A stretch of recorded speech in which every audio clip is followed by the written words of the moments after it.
Hello, hello everyone. Welcome to the UNFCCC COP30 CFA roundtable meeting. Would you please just come in and take the seat?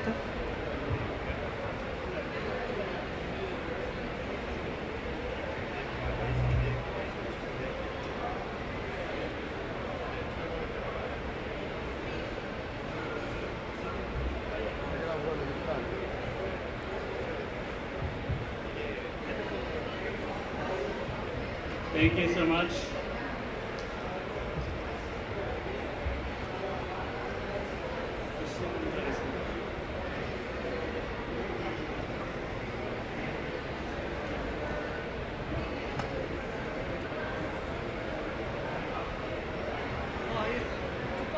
Good morning, distinguished participants, colleagues, and guests. My name is Yang Eui-seok, Secretary General of the Carbon Free Alliance. Welcome to the UNFCCC COP30, a carbon free energy roundtable meeting hosted here. I have an hour moderating today's important discussion, which focused on sharing the carbon free energy potential for enhancing carbon neutrality globally. As we get our main objective is the first one to share our recent progress of the carbon-free energy initiative with the COP30 parties. And second, to highlight the need for the all-age international CFA certification system.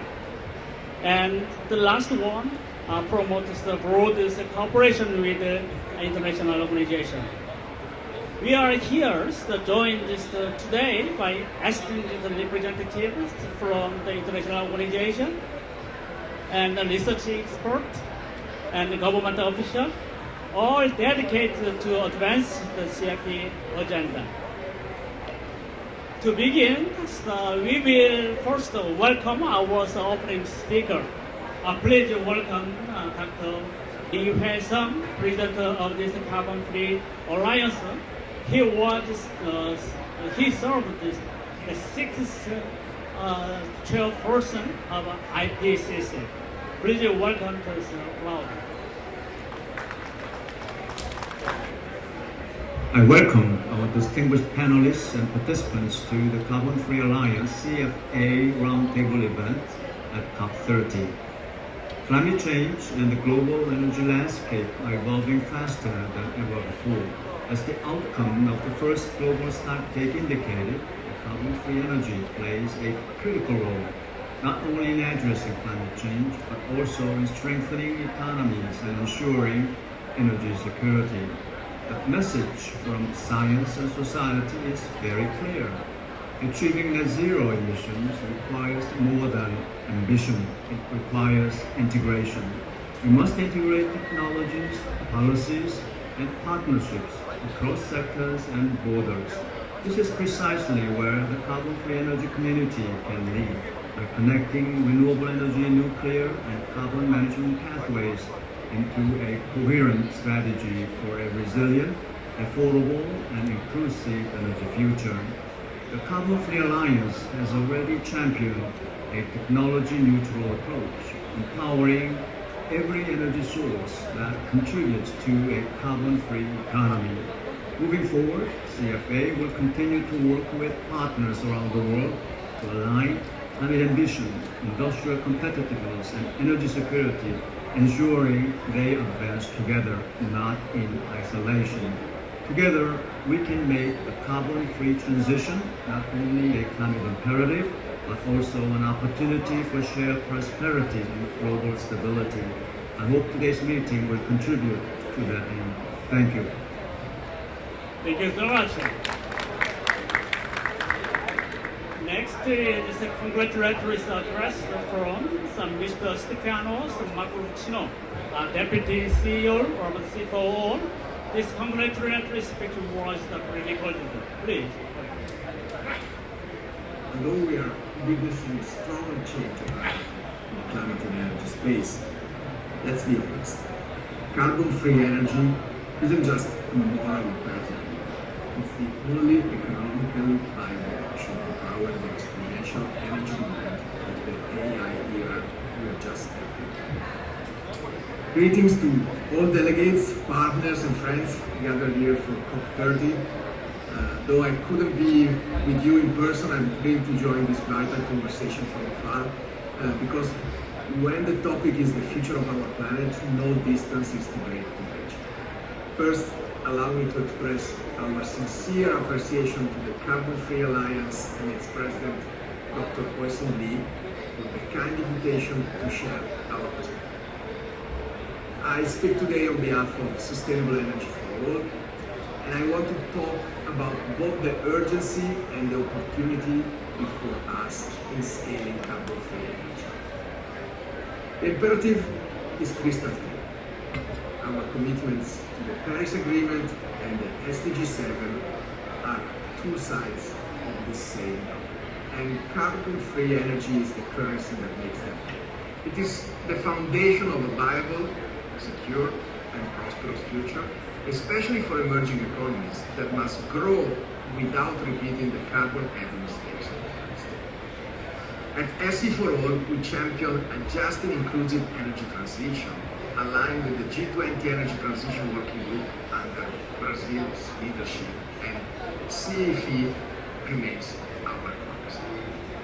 This year, we strengthened that commitment through a memorandum of understanding signed between SE for All and the Carbon Free Alliance at the Clean Energy Ministerial.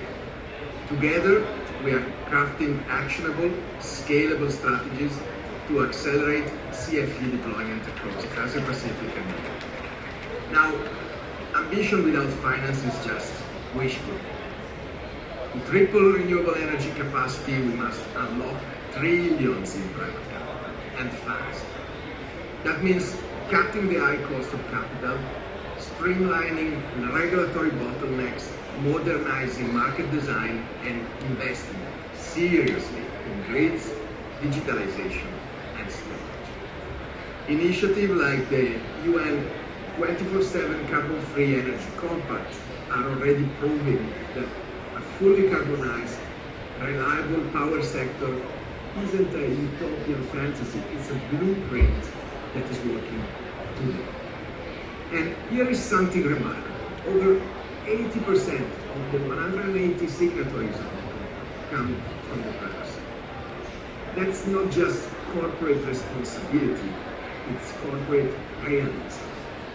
Businesses know that a decarbonized, reliable energy future is now a core business strategy, not a CSR plan. So, as COP30 unfolds, let's turn this momentum into movement. We call on governments to embed bold CFE targets into their nationally determined contributions. We call on the private sector to commit capital and innovation at unprecedented scale. And we call on development partners to deploy the technical expertise and risk tools that make clean investments in the global south.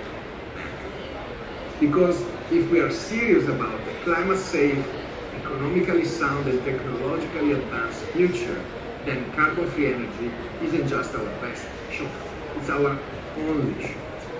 Let's unleash a rapid, systemic shift to carbon-free energy, fueling not only sustainable development for all, but also the very intelligence, artificial and otherwise, that will shape the next century. Thank you very much for your attention. Thank you very much, sir. Thank you sir, for your inspiring remarks. Before moving to presentation and discussion, so we're going to take a little time to taking pictures. Please, the presenter and the panelists come aside next time.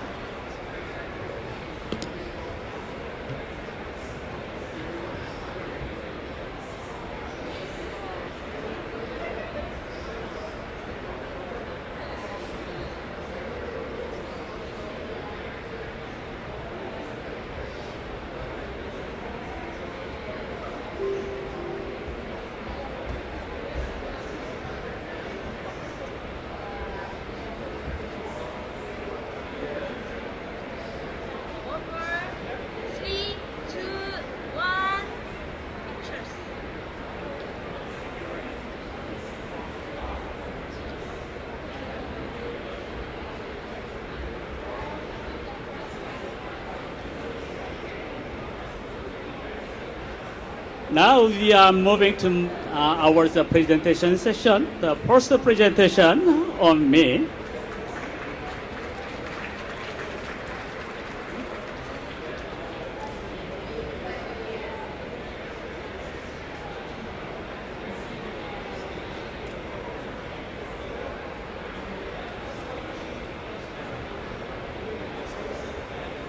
My presentation is the collaborating activities for international CFA certification system. As you know, there's a global consensus on the carbon-free energy.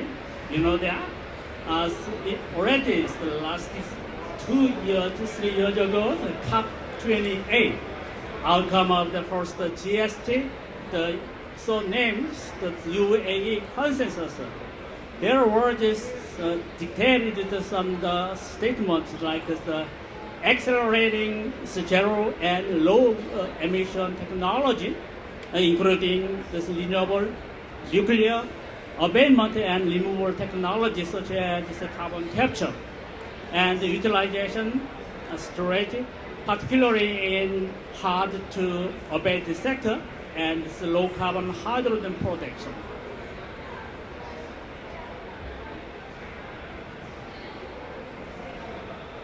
You know that still there we already got some the goals that set by the international worldwide, but still we don't have any concrete framework. So Carbon Free Alliance is launched as a global coalition, energy provider and industrial energy user for joint effort to carbon-free economy. Mission is so clear. The first one is to expand access to carbon-free energy. Second one, to establish the globally harmonized carbon-free energy standard. The third, to contribute to the decarbonizing the hard-to-abate industrial sector. That is the most important in our initiative.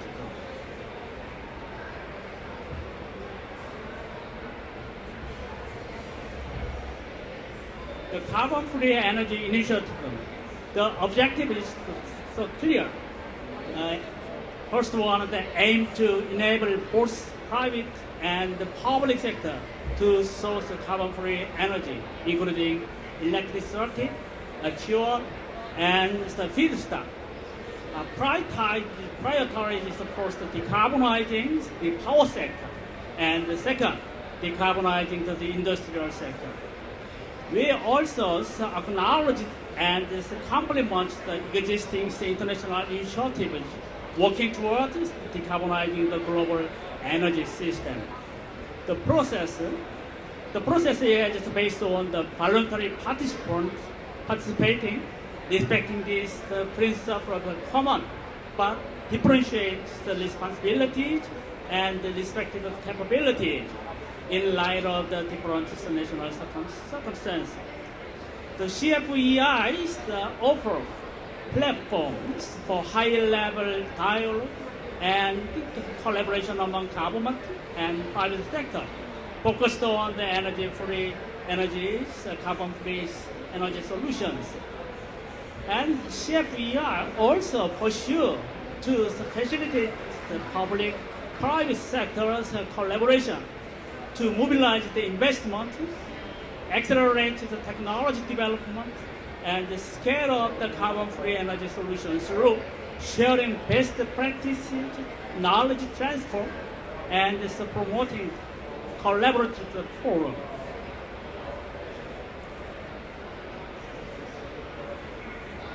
CFEI framework is kind of the international framework. The framework is under the Clean Energy Ministry. And you know, there's the clean energy work stream covers a lot of the different initiatives. One of them, the CFE, is work stream. We are working together with the Clean Energy Ministerial parties.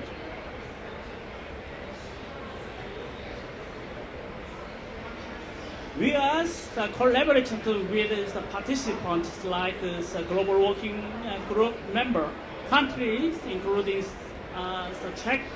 Czechoslovakia, Korea, Japan, UAE, and also as an observer, Brazil, England, Georgia, Netherlands, Saudi Arabia. These countries working with us as an observer. And also we got partnerships, the SAM, Clean Energy Ministerial meeting, and IAEA, CERA, C4O. All the organizations working with us are as a partnership. Objective is clear. Again, CFEI aiming to develop the CFE standard and certification to foster common understanding of CFE and work toward ultimately a minimum set of the mutually recognizable standard for certifying carbon-free level in energy consumption.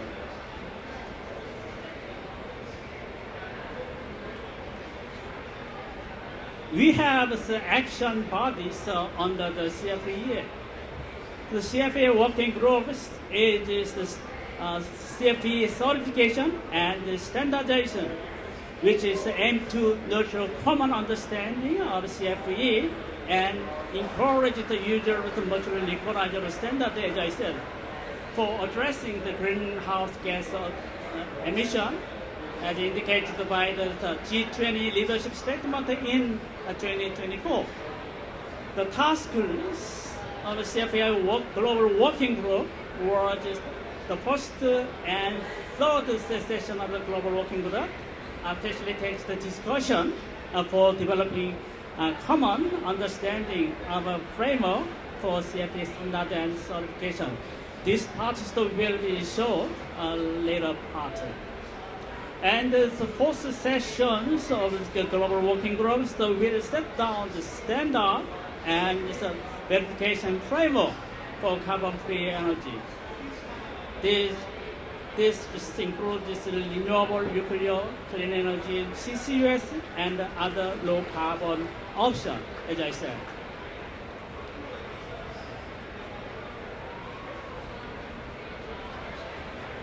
Let me briefly introduce the activities establishing the CFE certification system.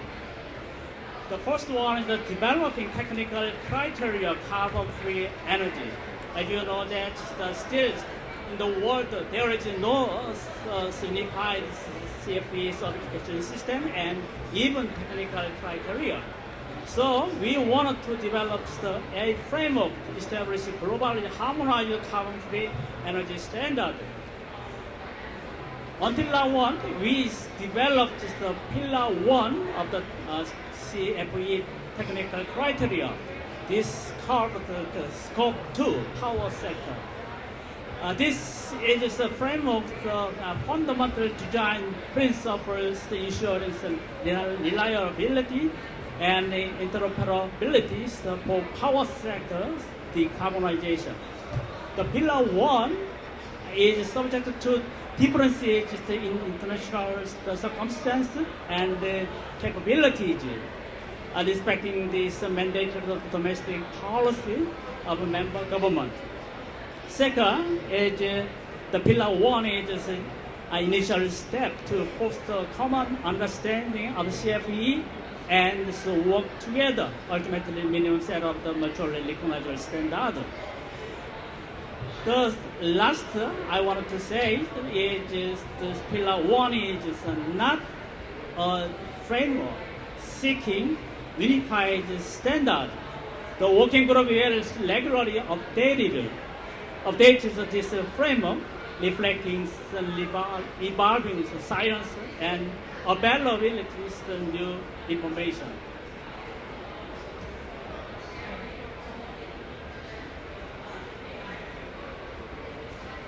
As you can see, there is a big difference in initiative. Already you know the RE100 technical criteria. The RE1 covers electricity, and the measurement period is like a yearly basis. And the verification and certification is already working. But 24/7, the compact CFA or the initiative covered also electricity, but measuring period is a little bit different, like the hourly over time. But the accepted energy source is so different like this way. RE100 is covers just the renewable, but 24/7 CFA compact is including the renewable, nuclear, low carbon, hydrogen, and CCUS. Our initiative, CFA initiative, it covers like electricity and industrial process. The measuring period is a little bit different. We are step by step the process we're going to follow. So like a yearly basis, monthly basis, and the hourly basis. We're going to step down in depth. Except the energy sources gonna be included all the energy like renewable, nuclear, low carbon, hydrogen, CCUS, as I said already.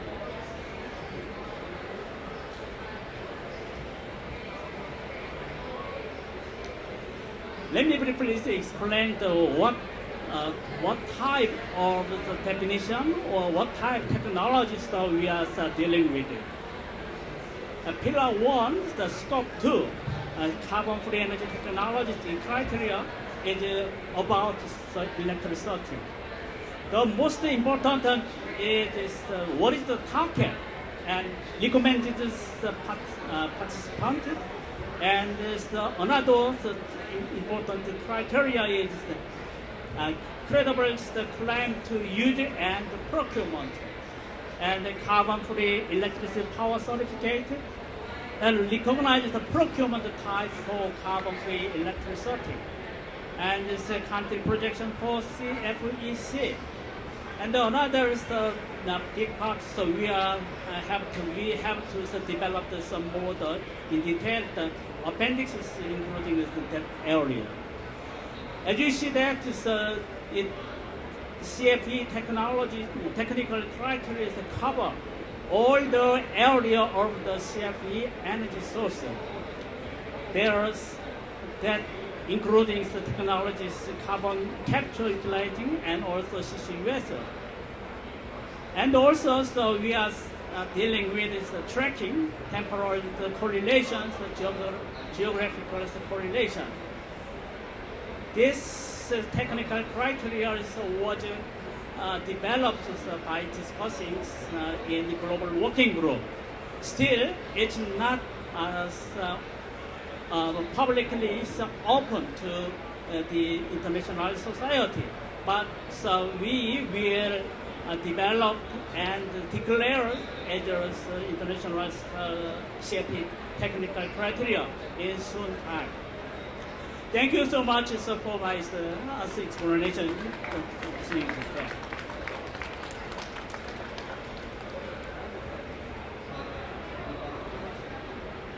Next, I have to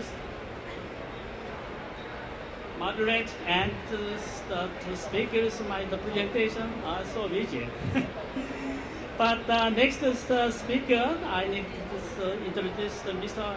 Agnes Pereira, head of the planning and economic studies at the IAEA, who will address the future of carbon-free power with focus on the nuclear energy. Mr. Agnes, it's yours floor.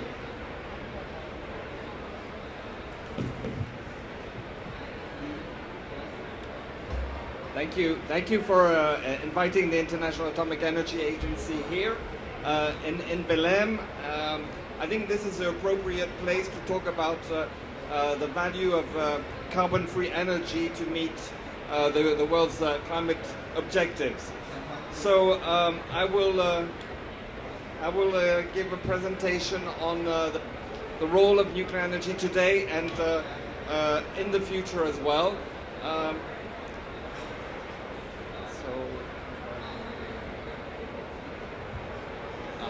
And this is the outline of my presentation. I'd like to give you an overview of what nuclear energy represents today and what we see at the IAEA as a potential role in the future. Then I will concentrate and stress the importance of nuclear power for climate change mitigation.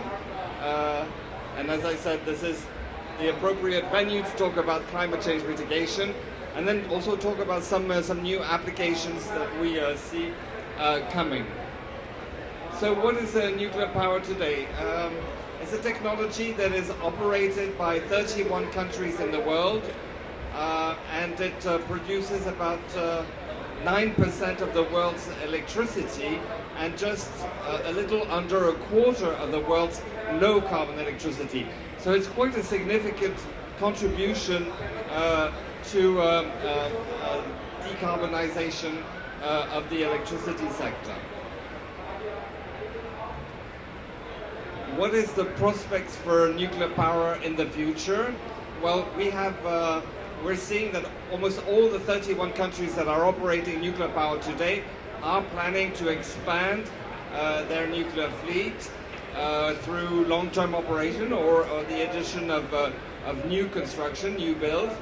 But we also work with what we call the newcomer countries, and we have at least 37 countries that the IAEA is helping to embark on a nuclear program through what we call the milestone approach, which is a series of steps that countries need to take to prepare their infrastructure, human resources, regulator, financing, national position.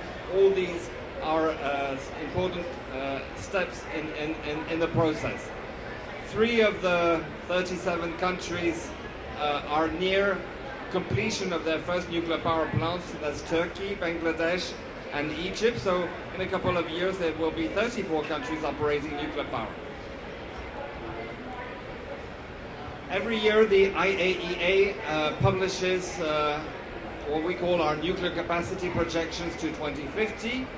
And in the last 5 years what we have seen is growing optimism on the role of nuclear power. And we've seen our projections being raised from one year to another. So these projections, which were released this year in September at the General Conference in Vienna, we see in our high case, we have 2 cases. One is a high case, a more optimistic case. The other one is a little less optimistic. But in the high case, we see not a tripling of nuclear power, but a scaling of 2.6 with nearly 1,000 gigawatts of installed capacity by 2050. In the low case scenario, we see a 50% increase in installed capacity. How will the countries reach these objectives? Well, I mentioned long-term operation, which is refurbishing the existing plants to ensure that they can operate safely for several decades more. So this is a very important process, and it's also one of the cheapest way of securing low carbon generation.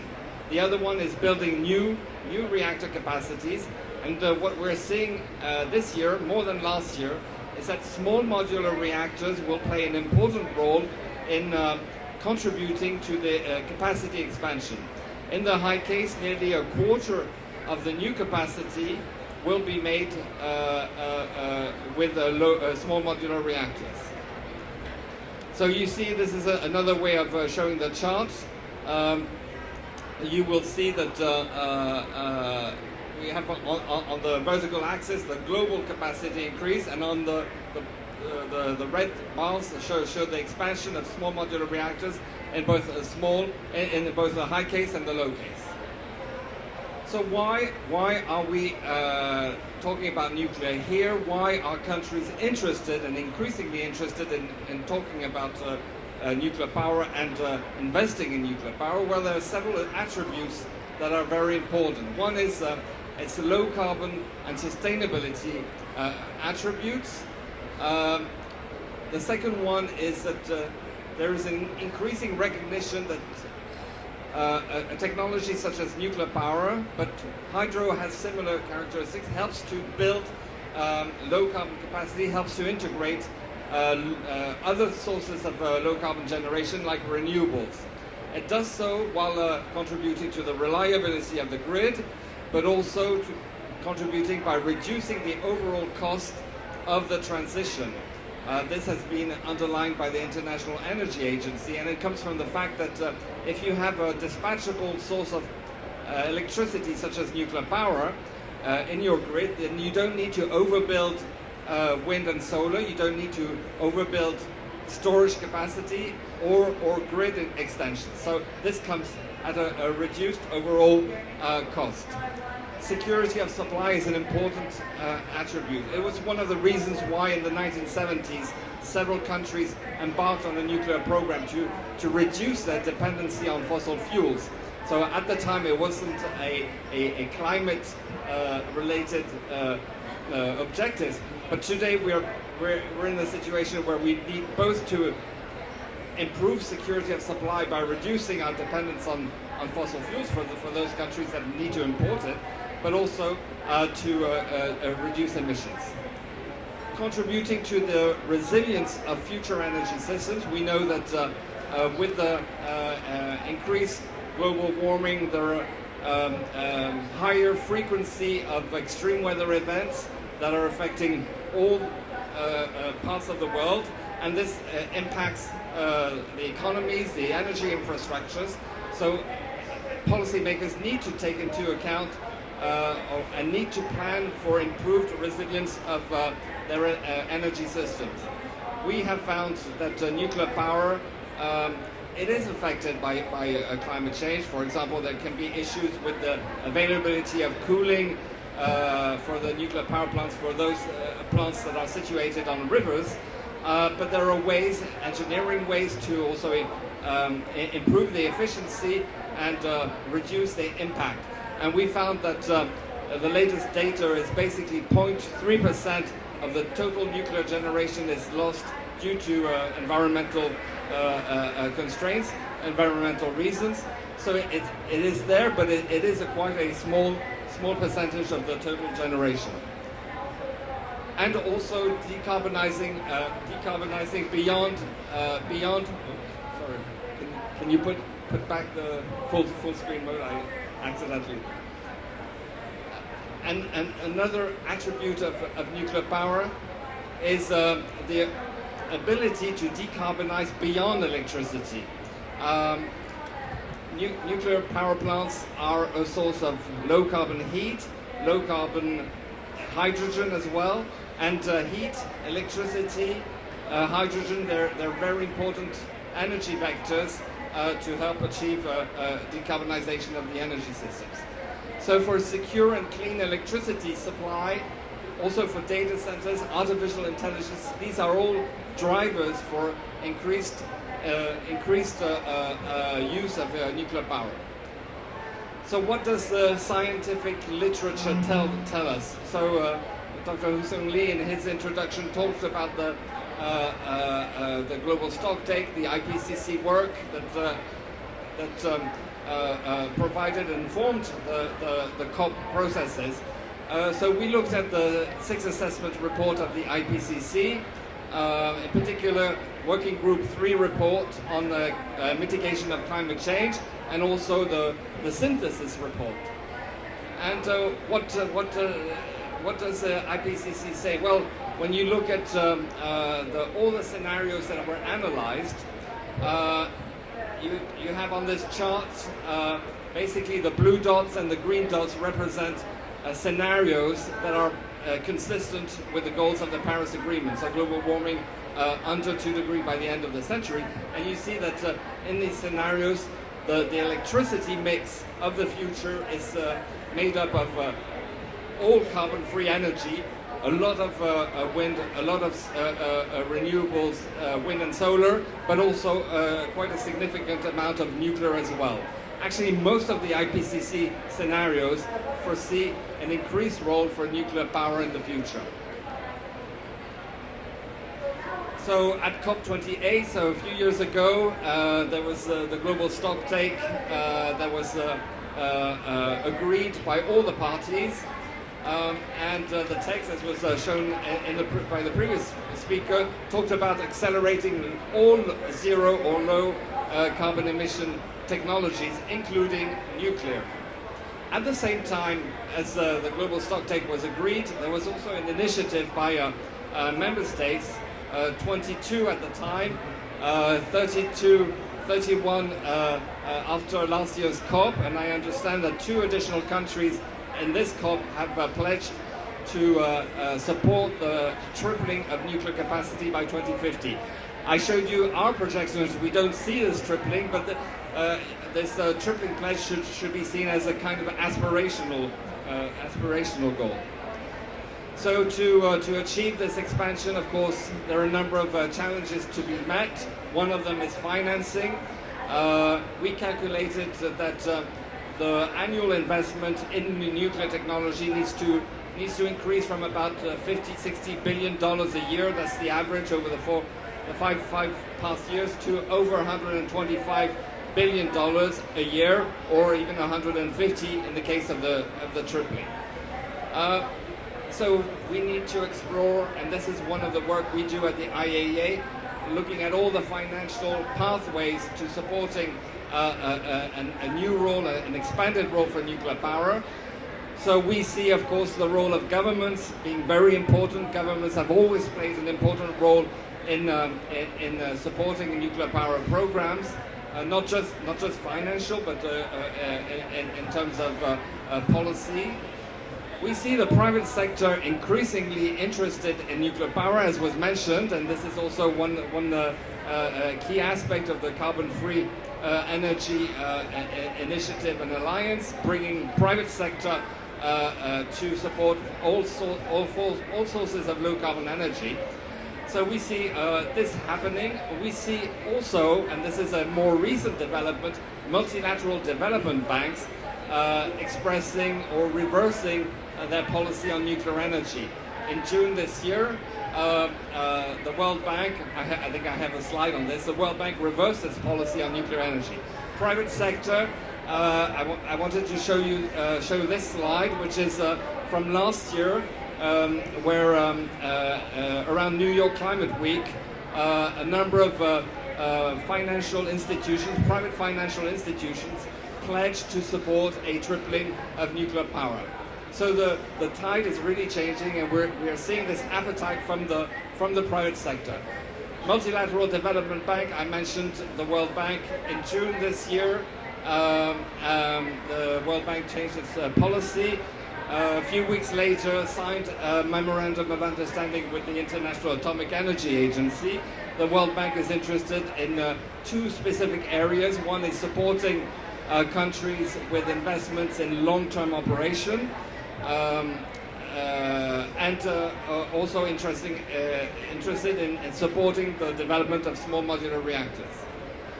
So let me conclude by talking about some relatively new applications of nuclear power. One is how nuclear power can substitute coal-fired power plants in the world.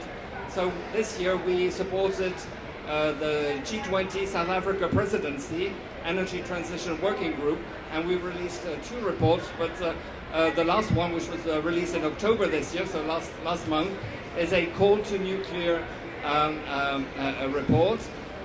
South Africa is very dependent on coal, but they're also concerned about how local communities could be affected by the closure of jobs, the closure of activities related to fossil plants. And so we looked at how investments in nuclear power can provide jobs for these communities. So it's helping to boost economic activity, helps to maintain jobs for the local communities, and this is a very important acceptance factor for nuclear power. The other, and I mentioned it briefly, is AI and data centers, and this was actually the object of the Super Energy Week in Busan a few months ago. We see big tech companies expressing interest and investing money in nuclear energy. So it's just a couple of examples. So it's very focused in the US because that's where there's a lot of activity from the big tech companies, but we have seen investments from big tech companies to restart nuclear reactors that have been shut down for economic reasons. So there's a bit of an investment to refurbish the plants to make them operational and safe again. We have investments to secure electricity from existing power plants through power purchase agreements, and we have investments in new technologies like small modular reactors or advanced reactors. So this is a very welcome development. Another aspect which in the future might also represent a significant contribution to the decarbonization of the world's energy sector is nuclear power for maritime transport. There are different options that are being considered. The International Maritime Organization has recently expressed an interest in looking at the nuclear option to provide other means of energy for transport. And this year we're launching, our Director General is launching an initiative called Atlas to, as a framework for a safe and secure deployment of nuclear power at sea for maritime transport. So takeaways.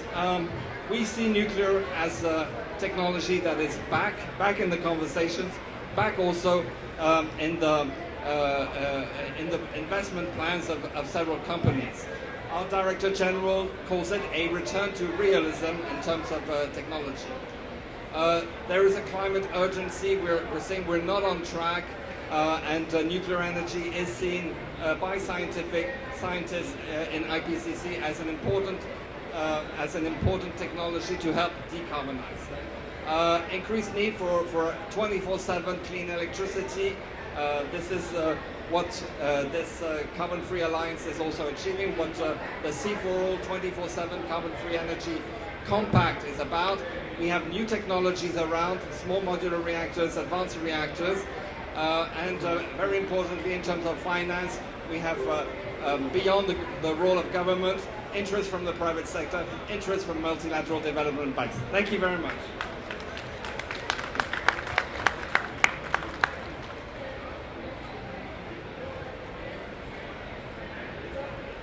Thank you very much, Mr. Halley.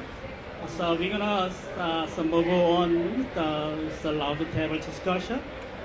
One more time, so thank you to presenters sharing their valuable insight.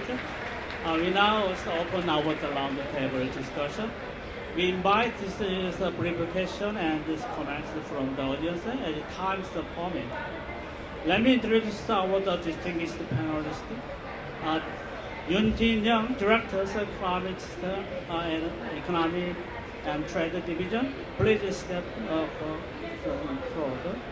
Minister of the Trade and the Industry in Korea. And second, Mr. Eric Gibbs, Senior Vice President, Global Program, the Clean Energy Buyer Association. He's joining in by virtual. Dr. An Yoon Tae, Executive Director, Postgraduate Research Institute, and also Mr. Hanley against IAEA. Thank you so much. Our panelists are invited to briefly share their perspective on the opportunity and the challenge of establishing robust CFA certification system and how international cooperation can be strengthened.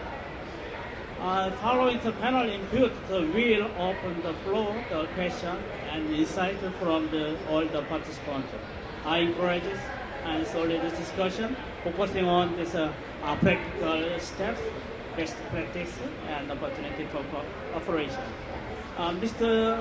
Yoon Jin-young, would you start your discussion first? Probably you have been experienced the global working group.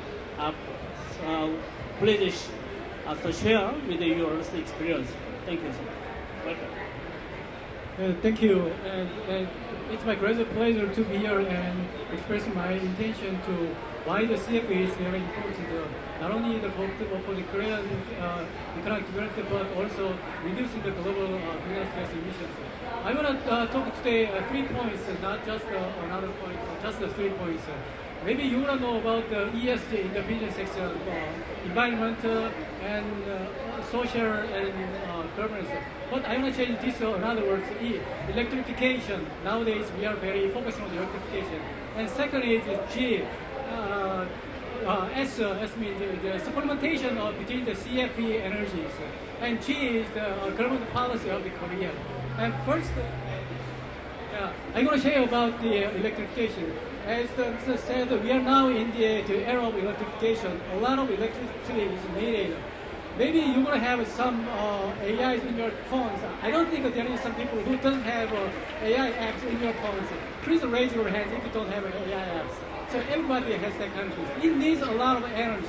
So we have to supply a lot of energy. And also there is a data center, and when you look at the electrification, not only in the industry sector, but in the road or transport sector, we may have take the electric vehicles and electric bicycles. So we need a lot of energy. And second thing is, when the energy demand is skyrocketed, how we can provide this energy demand, how we can meet those demands. And we want to have another problem, how we can reduce the greenhouse gas emissions during the electric provided. So we have to solve these two problems. So recently, because the generous AIs, there is some groups, exactly the climate groups, who initiate RE100. But they're gonna thought about we're gonna keep this electric demand by using just only renewables. But after the electrification, we don't think the renewables only can solve this problem. So we need another carbon-free energy. So we have to think about how we can complement, not just conflict using the renewables. So we have complement not only renewables but carbon-free energy. So as Dr. Yang said in the COP30, there is a first global stock change. And when you look at the first global stock change, Para 28, they say that we have to transition from fossil fuel to renewable in the energy sector. And also they also focus, really emphasize on we have to use a lot of carbon-free energy, including not only the renewable, including energy, renewables and CCUS and clean hydrogen. So we have to mix these energy sources to meet the skyrocketing energy sources. And in this context, the Korean government is trying to meet those energy demand. Korean government publishes every 2 years the basic plan for electricity demand and supply. Last February, we published the 11th plan. According, maybe it is not set because we have changed the government process. Maybe it can change. But according to that February plans, we have focusing on not only the renewables but in other areas. When you look at the Korean electricity in 2023, fossil fuel consists of more than almost 60%. But nowadays, when you look at the 23 electrification, fossil fuels only include 20%. And when you look at the renewable energy, we only focus on just 8.4%, less than 10%. But we're gonna increase this energy more than 20%. It's quite amount the renewable energy. And also, we also focusing on the nuclears. In 2023, renewable energy consists of 30 point. But now, 28, we focus on the 35%, more than 30%. So we're gonna mix all those things to meet not only the energy demand, but also to reduce the greenhouse gas emission. That is our intention. Now let me close my remarks by using how we can make our future. When you look at the geopolitical situation and geo-economic and climate crisis, we can predict how we're gonna get our futures. So in these areas, in this context, we can accept the past wisers of the Abraham Lincoln. He said he also lived in a very unstable states, kind of the civil conflict and civil wars. He said the best way to predict the future is to create it. So we have to create our future to using our knowledge, our intention to reduce not only greenhouse gas emission and also develop our economy. So there is my message. So let's get together to create our futures. Thank you. Thank you so much, Mr. Director, Engineer. And the next panelist is, yes, are you there, Eric, Mr. Eric? Okay, so I would like to share your opinion as several discussion points. It would be very valuable to outline both the immediate priorities and the long-term action that government, companies, and international CFA-related initiatives should pursue to accelerate the availability of carbon-free electricity supply. In particular, we hope SEBA can propose the specific policy recommendation to government based on the real-world challenges each member companies face in securing carbon-free power. Mr. Alex, your turn. Muito obrigado, bom dia a todos. Espero que estivesse lá com vocês, lá no Belém, mas foi pouco complicado. Good morning, everyone. I wish I was with you all in Belém, but it was a little complicated for me to get there. So it's my pleasure to join you virtually, thanks to our colleagues at the Carbon Free Alliance for the opportunity. I'm going to just briefly introduce SEBA and then get to some of the challenges and opportunities and some things that we might want to consider as we move forward towards establishing standards and certification for carbon-free energy. So I'm just going to see if I can share my screen here. See if that will work for us. Okay. Maybe you can tell me if that is visible. Is that visible to you? Yes. Maybe? Sorry, I'm not hearing.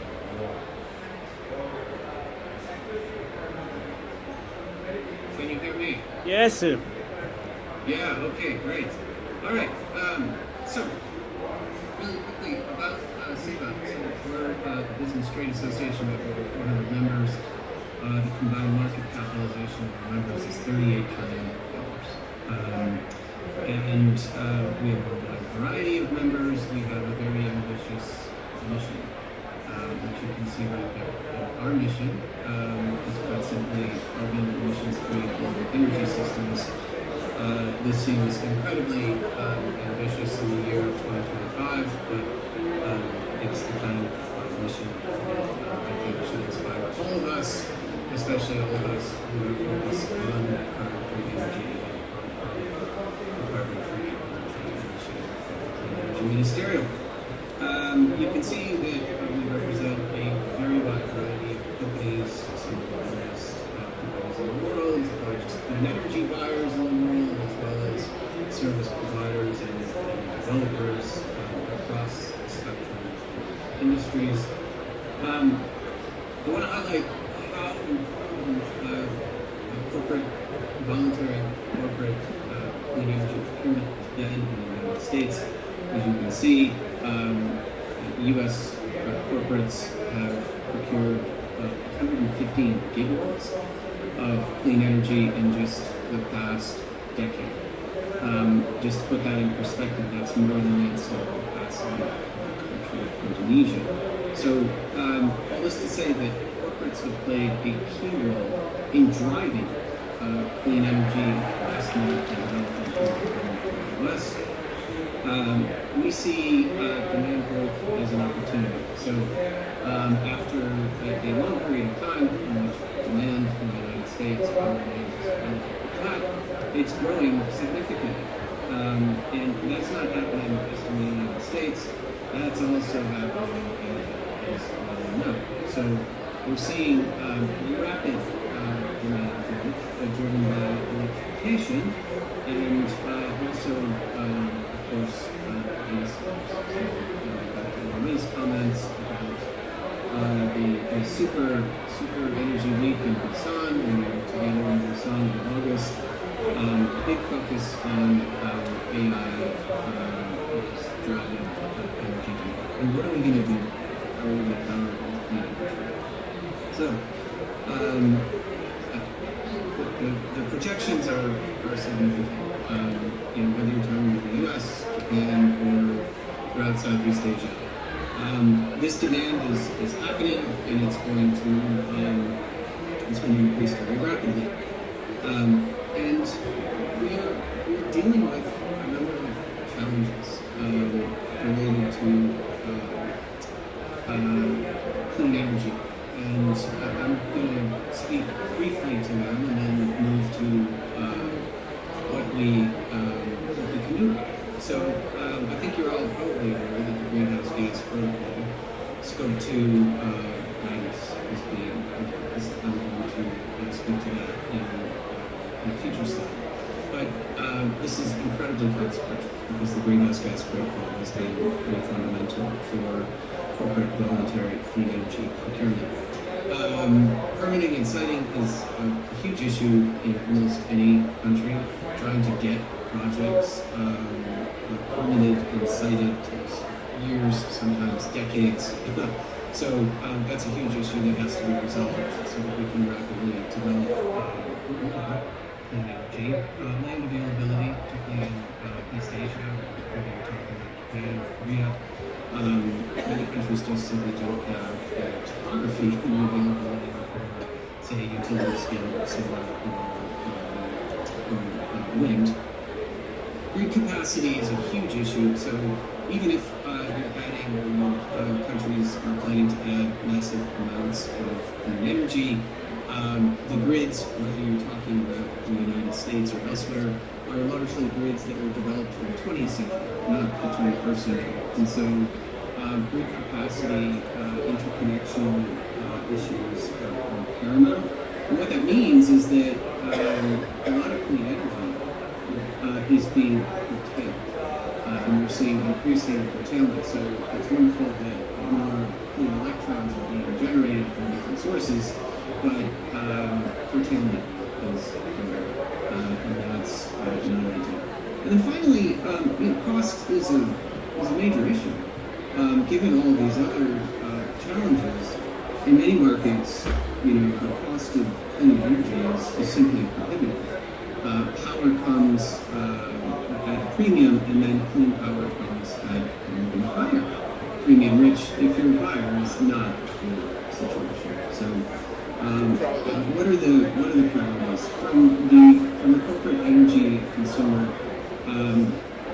They want and need competitive markets, meaning markets where you can easily transact for clean energy, either with an incumbent utility, utilizing a utility-grade tariff scheme, or through either a direct or virtual power purchase agreement with developers and through utilities.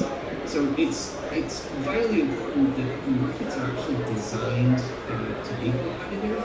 Anti-competitive markets really stifle the influence of corporate voluntary clean energy buyers to drive that market. So competitive markets are paramount, and there's a lot of work to be done in many priority markets, particularly in the APAC region. Clean energy investment. The IEA issued a report, I believe, last year, which recognized that we need trillions of dollars. I think we all know that we need a massive amount of investment governments cannot do this. It's going to require a massive amount of private sector mobilization. Corporate clean energy buyers play a vital role in driving that investment because as the off-takers, of course, they can effectively backstop the financing. It's much easier for developers to source financing, private financing for a major project if you have a credible off-taker that is taking some or all of the clean energy from that project on a 15 to 20 basis. And finally, going back to the grid, I think grids have been neglected for a long time and they can no longer be neglected. This is an issue that we're grappling with in the United States and in any other country that is rapidly trying to expand clean energy. There has to be an equal focus on how to build a 21st century grid. And that means optimizing the grid that is already there through grid enhancing technologies, and yes, using AI to optimize that grid, and also expansion of the grid. So that's really those are the conditions precedent that are needed for corporate voluntary energy buyers to drive the market effectively. Finally, let's talk a little bit about standards, since the topic here is carbon free energy, standards and certification. Just going to offer some thoughts on voluntary standards in relation to the greenhouse gas protocol scope 2 guidance. So it's really important that standards that are developed allow as many companies to participate as possible. So they can be ambitious, but they should be ambitious for a voluntary basis for those companies that are maybe more advanced or certainly much more aggressive and allow those companies to go further. But they should be as inclusive as possible. And they should also take into account how companies, including many environmentalists, are trying to help their suppliers to compromise. And so that gets to the supply chain decarbonization, essentially allowing to happen. Furthermore, it should really be about trying to drive impact. So driving clean energy in the dirtiest areas, okay, and getting credit. It's really important for corporates to be able to account for those investments and those purchases, particularly in the dirtiest corporates, and encourage that type of behavior. As many of you know, the GHG Scope 2 guidance is a comment period. It's open. It's really important that corporates and provider, service provider, weigh in and be involved in this. We do have a toolkit on it. And I think what we're learning throughout this process of the GHG Scope 2 guidance will be very valuable for the discussions and the deliberations that we have on CFA certification and so on. Thank you very much. Thank you so much. You share the real challenges we are facing right now in a very practical manner. Next speaker is Dr. An. Dr. An, what would you like to suggest for enhancing the utilization of carbon-free energy in the industrial process? What do you suggest? Thank you. Thank you for inviting as a panelist. My name is Hans. Working at the Postco Research Institute, dealing with the energy, ESG, sustainability, policy, and strategy. I'd like to underpin the two points in terms of the industry side, especially steel industry. The first one is to securing energy, stable energy is very important to steel industry. Without energy, especially CFE, including LNG, steelworks does not operating in the future. Secondly, I'd like to say EU ETS CBAM. CBAM needs certification of the product trade. Now is regarding these issues, UN Climate Club and World Steel Associations with the ISO developed calculation in the internationalized standard. Yesterday I said ISO 14067. In this standard, the key issue is calculated and disseminated electricity. Today's CFA certification system give the contribution to the ISO 40067, as I think. Yes, this anyway. The future is a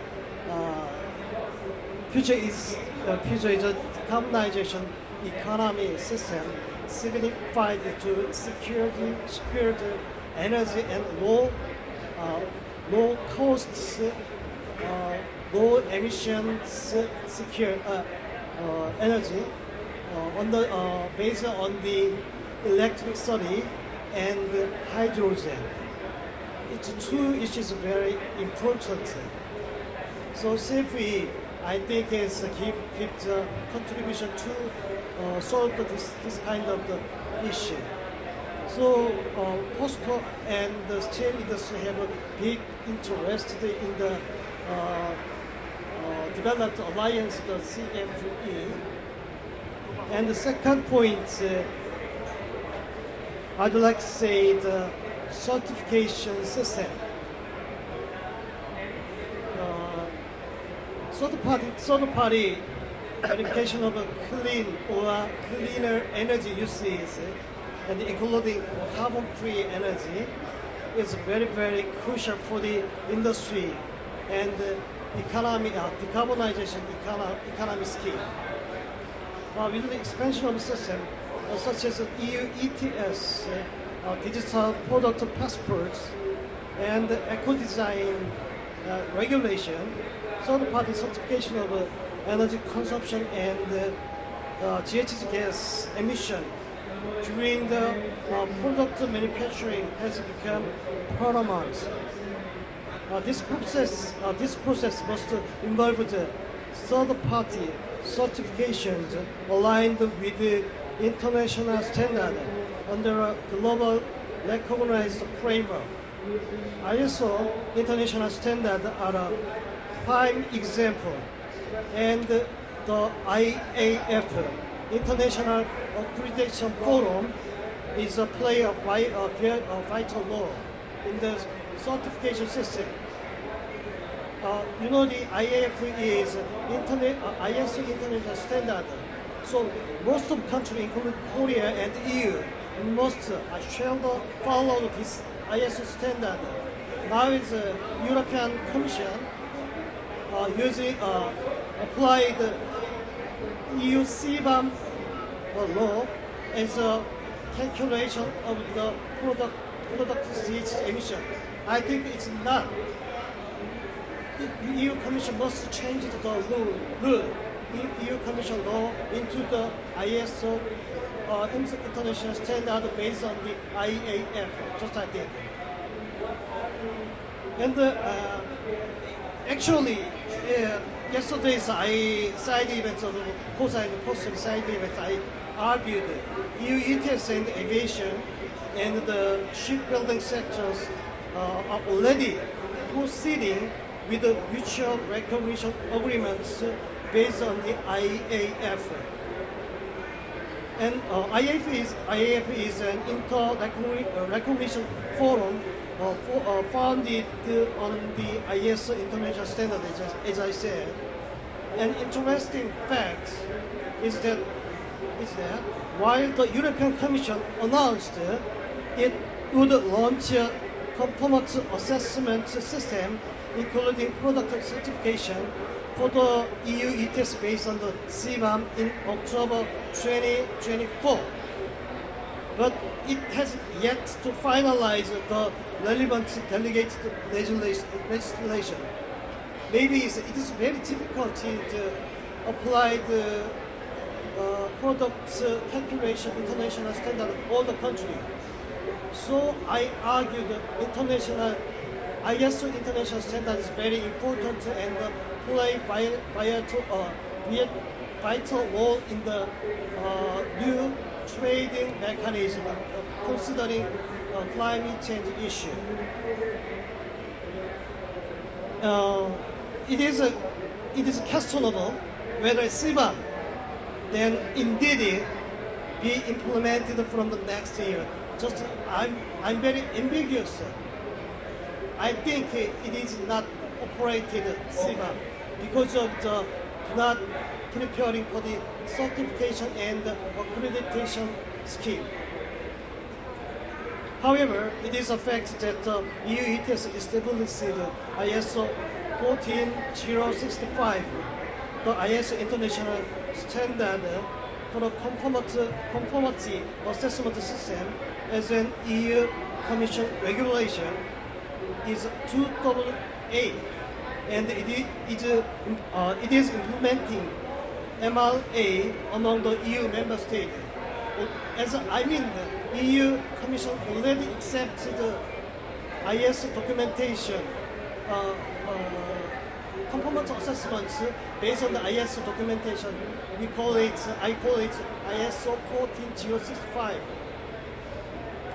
So I would like to suggest Korean government to steel industry must take note of this situation and negotiate with the EU Commission regarding CBAM.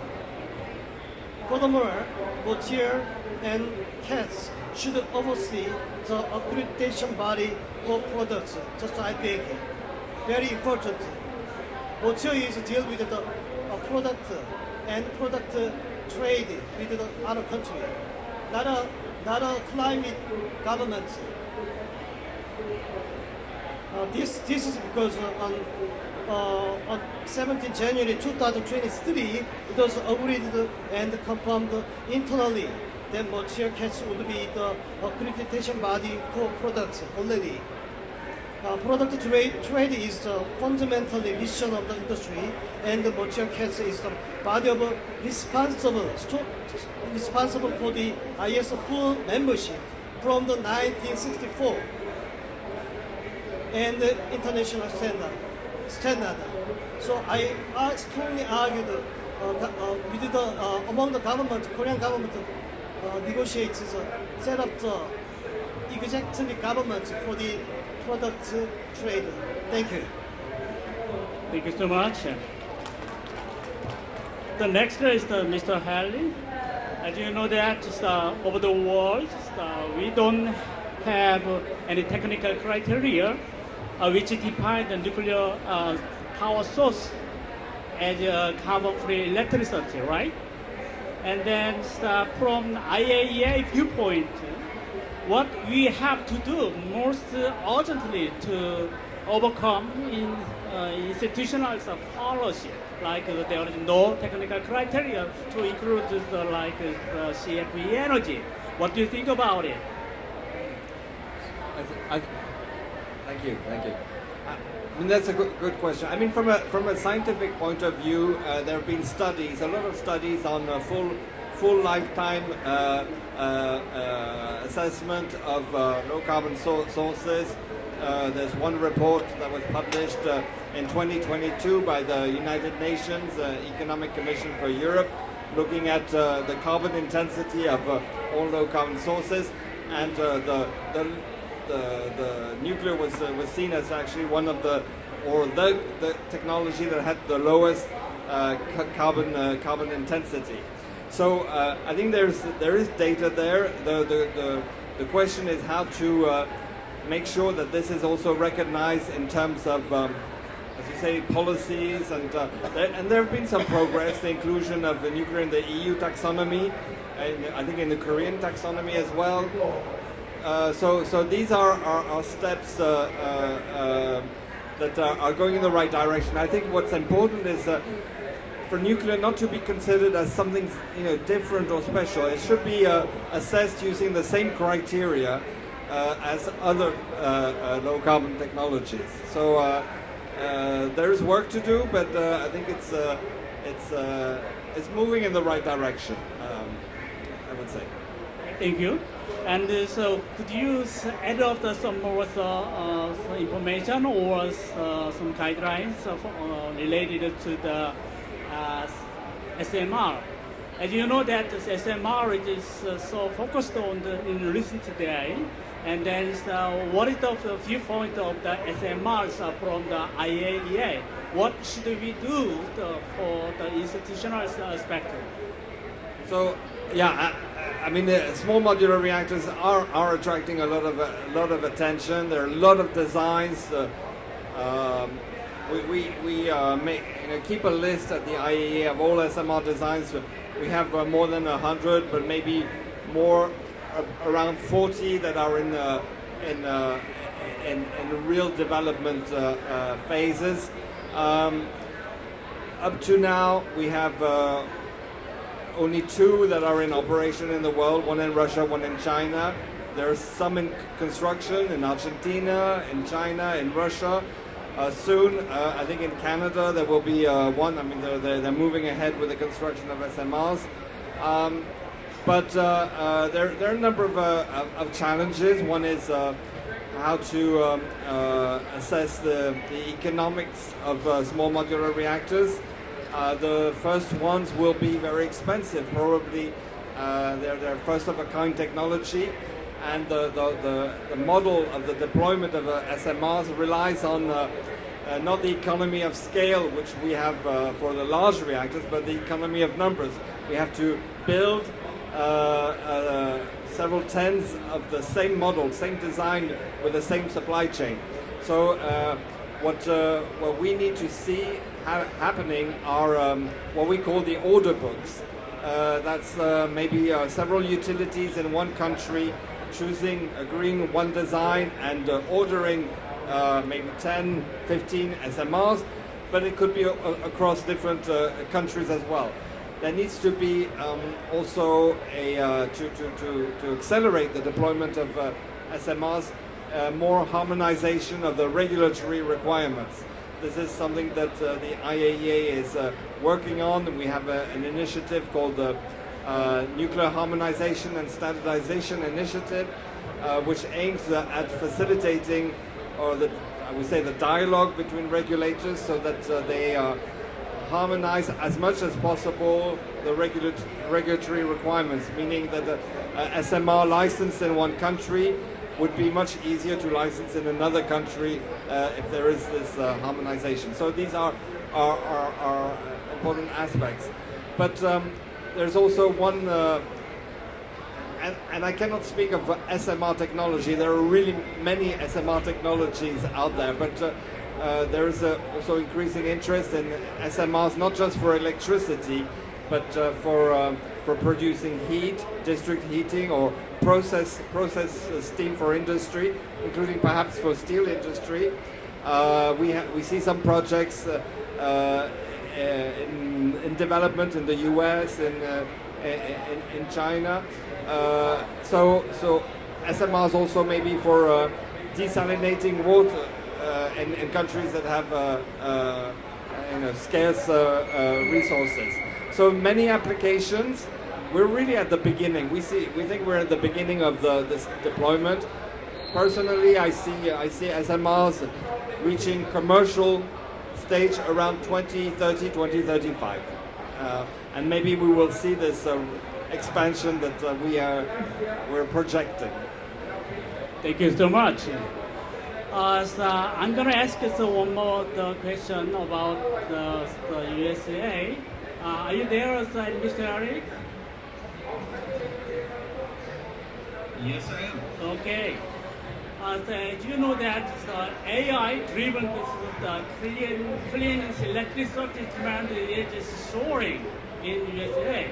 And then from several viewpoints, how gonna copy the demand of the soaring the electricity, so which is very produced very clearly. What do you think about it? Yeah,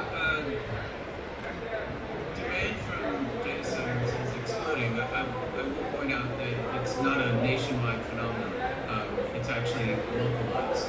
So where I'm sitting, there's an area nearby called Data Center Alley where I think a large percentage of data traffic moves through. And so it is incredibly localized in some states in the United States. So it's not, I just want to emphasize, it's not a national phenomenon, but more of there are several states where there's just been an explosion of data center development. And of course that puts stress on the grid and utilities that are trying to meet that demand, etc.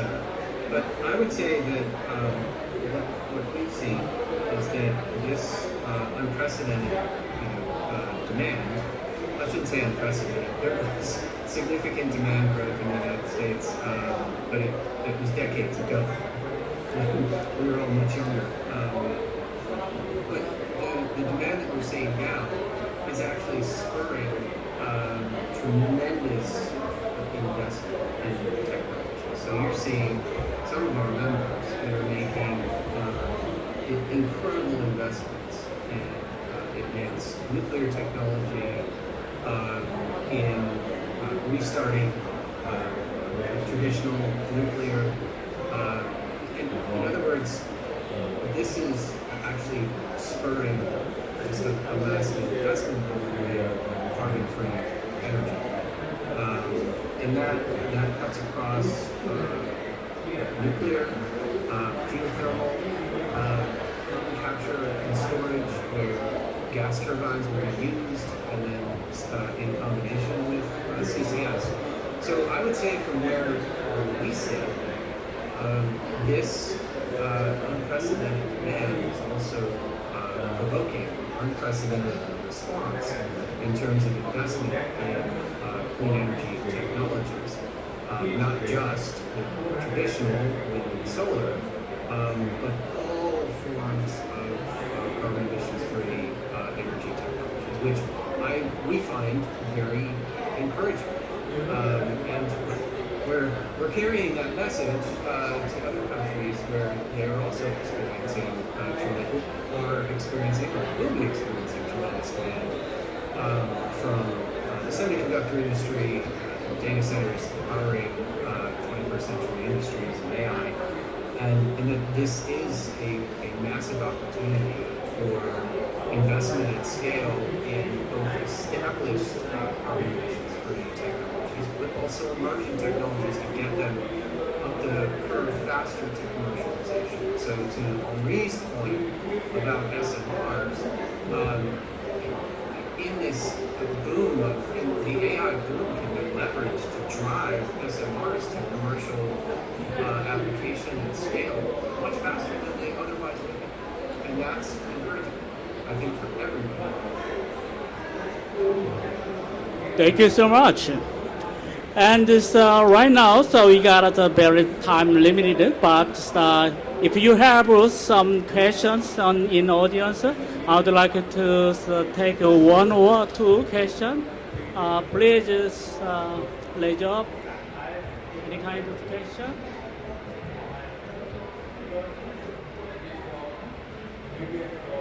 Okay, so we don't have the specific questions. As our session drew to close, I would like to thank you, all speakers and panelists and participants for your active engagement and this valuable contribution. The insights shared today underline the urgent need for a strong international CFA certification framework and deeper cooperation among global stakeholders. we look forward to continue the collaborations beyond this round table and invite all parties to remain engaged in the progress of the carbon-free energy initiative. Thank you so once again for joining us today, and it's a pleasure. Enjoy the remainder of the COP30. Thank you so much. Let's call it a day. Muito obrigado. Tenha um bom dia.